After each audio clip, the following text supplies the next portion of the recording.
Did I just see that for real? Gary Miller and some of his closest friends, and he'll have some in-depth interviews with those couple of friends and maybe some ball players too a little bit later on. Well, you've come to see the Stars, and we're here to deliver them. Since it's a road game for the National League, they're the ones who will be first up in the National League, which used to own this All-Star game. Hasn't won in the last 5 tries. They've lost 6 of the last 7. Here is the lineup that Bobby Cox will start the evening with, courtesy of our Mike Tirico.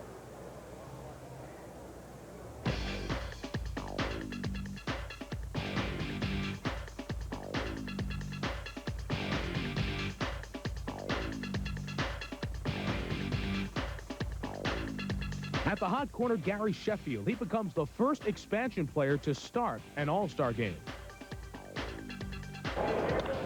Through the middle, Larkin. He picks it up and got him. What a play by Larkin. Barry Larkin is at short, and he's hitting over .350 in crunch time with runners in scoring position. Punches one right side. Sandberg with a pickup out at first. Oh, my goodness, what a play. Ryne Sandberg looks fully healed. The second baseman hit .341 in the month of June.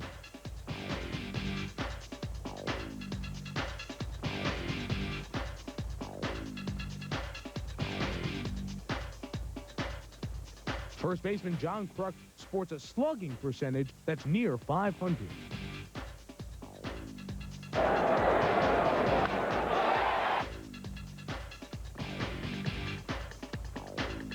At catcher, Darren Daulton, again among the league's RBI leaders after driving in 30 in the month of May alone.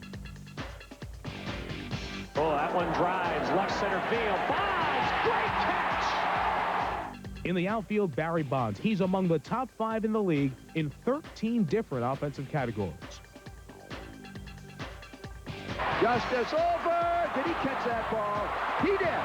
Joining Bonds, Dave Justice. He hit .157 in April, but has turned it around, hitting nearly .280 since then. Will Van Slyke get there? Yes! What a catch by Van Slyke! And finally, Andy Van Slyke. He's hitting .321, but will miss the game because of a broken collarbone. All right, Michael, thank you. Van Slyke is out, and Marquise Grissom gets the start in center field from the Expos. Here is the batting order you'll see begin the game tomorrow night.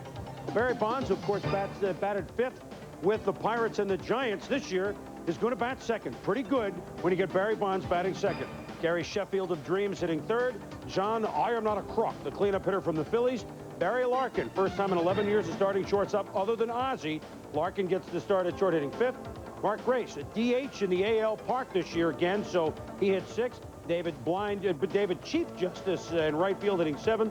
Darren Daulton, the catcher of the Phils, hits 8th. And Ryne Sandberg, pretty good lineup when you hit Ryne Sandberg at .293, batting 9th. A lot of lefties, actually, in the opening lineup for the National League, which is probably why Cito Gaston went with Mark Langston to start. Yeah, I think some people were a little bit surprised that Andres Galarraga wasn't the DH, considering the season he's had and that Mark Grace was. But I think it's really interesting that he started Grissom. I think it's terrific. I mean, we talk about all the great young talent in the American League, but when you've got Grissom and Mr. Sheffield, 2 of the top 3 guys in the lineup, you've got 2 great players, very young, just extraordinary excitement, and a lot of raw ability that we haven't seen in a while. You know, the day and age when a guy would get in the lineup, I remember some games, extra inning games, Yaz would bat 6 or 7 times. Don't know if anyone's going to play all the way through, but batting Bonds 2nd means that he will have at least 3, maybe 4 at bats if they score runs, even if he only plays 2/3 of the game, and I think that's what the fans want to see. So Bonds hitting 2nd. Well, the fireworks will begin in the top of the 1st inning, perhaps. We got plenty coming up. This is 90 minutes from the gala. When we come by a little bit later, we'll give you the American League starting lineup, their batting order. We will check out the plays of the year in the first half. We have an interview with Babe Ruth. Now, you ask how we did that? Hey, this is the gala the night before the All-Star game. We can do it for you. Next up. Baseball's 1993 All-Star Gala, brought to you by Foot Locker, America's most complete athletic footwear store, where it all begins, and by Intel, the computer inside.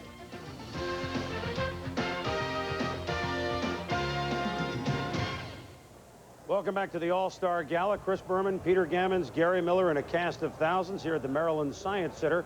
We will have earned lifetime passes to the Maryland Science Center, I think, by the time the evening is out. Well, the American League all of a sudden has earned a yearly pass to the victors stand in the All-Star game. As we said before, they've won the last 5, 6 of the last 7. This is a direct turnaround from what happened the 2 decades before when it was owned by the National League. Can they make it 6 in a row? Here is Cito Gaston's starting lineups. The American League, courtesy again of Mike Tirico.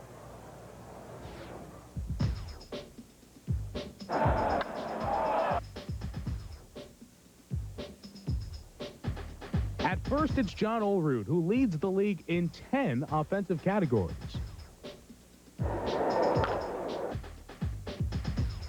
Swings away here, sends a ground ball. Alomar gets it. Quick throw. Got him. At second, Olerud's right side partner, Roberto Alomar, coming off a June in which he hit .369.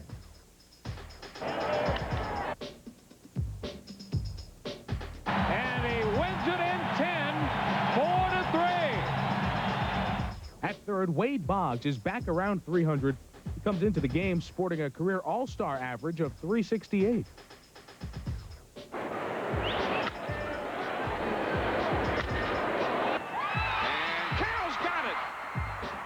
Hometown hero Cal Ripken takes over short despite hitting just .221 since last year's All-Star game. Running his Blankenship. Rodriguez with the big arm throws him out. At catcher, Ivan Rodriguez. He's gunned out 45% of runners attempting to steal off of him in the last 3 years. That's the best mark in the majors.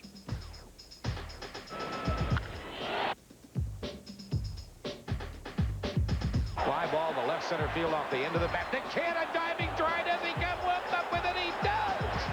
In the outfield, Ken Griffey Jr. He comes in hot. A June in which he hit .353, 10 homers, and 22 RBI.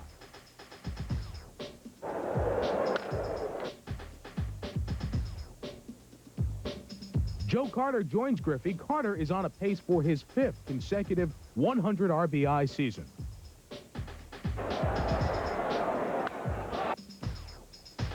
Finally, Kirby Puckett, who is now fully recovered from a slow start after hitting .321 in June.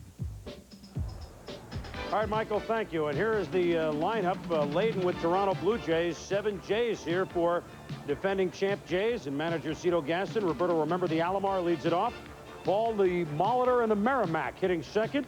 Ken Griffey Jr. hitting third and center field. Joe Carter of the Jays hitting cleanup and right. John Olerud dancing with destiny, close to the 400 mark at .395, hitting fifth. Kirby Puckett hitting sixth, the perennial all-star. Speaking of perennial, Cal Ripken, the local hero, shortstop, hitting seventh. Wade Boggs, Yankees, third baseman, hitting eighth. And Pudge Rodriguez, get used to seeing that name in this game. He will hit ninth, and of course, again, it's a DH American League Park, a DH park. And actually, you know, you can argue for or pro or against the DH, but in the All-Star game, there's a good place to use it. So you get to see an extra hitter.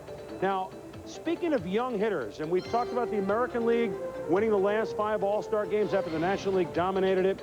We thought this was interesting as we go inside the numbers. Of players who are here to play the All-Star game, 6 American Leaguers have at least 19 home runs, led by Cecil and Albert Bell and Juan Gonzalez and Ken Griffey with 23. Only 3 National Leaguers have 19 or more home runs. 6 American Leaguers here at the game have 65 or more RBIs. Only 3 National Leaguers have that much. Now, Cecil is the big name there, but really the names that stand out to me, Peter, in both of the categories of home runs and RBIs in the American League are the youngsters like Gonzalez and Griffey and Frank Thomas, guys who we may see here for the next decade. You maybe get in trouble trying to explain the American League's won 5 in a row because they have more power hitters, but you kind of look at that and maybe that is a partial explanation. Well, I think a lot of things have happened here, Chris. I think the first thing is that the American League has the smaller ballparks. They could go for all-around players, but I think what happened in the National League in the 80s with all those symmetrical parks with all the turf, they were looking for guys who were speed first and players second. I mean, they weren't drafting guys that, might hit the ball down if they couldn't run. Secondly, I think what you had is you had a lot of teams in the American League who were very competitive. A lot of organizations like Texas and Oakland, Cleveland, that were dying to produce their own talent. And some of the great organizations in the National League, like the Dodgers and the Mets and the Phillies, slid a little bit. And I think the American League has developed a lot more good players over the last 10 years than the National League has. Well, there's no question why the National League, at least in part, and maybe it's an oversimplification, won, what was it, 20 out of 21 All-Star games before the American League started to get on this run. And that was because they were more aggressive at signing the young black players earlier, so that Willie Mays and Hank Aaron and Roberto Clemente and guys like that who were around forever, played in this game, what, 15, 20 times, they were better earlier. But now the American League seemingly coming back, and that's why we love baseball, because you can give these theories and every one of us is right. When we return later.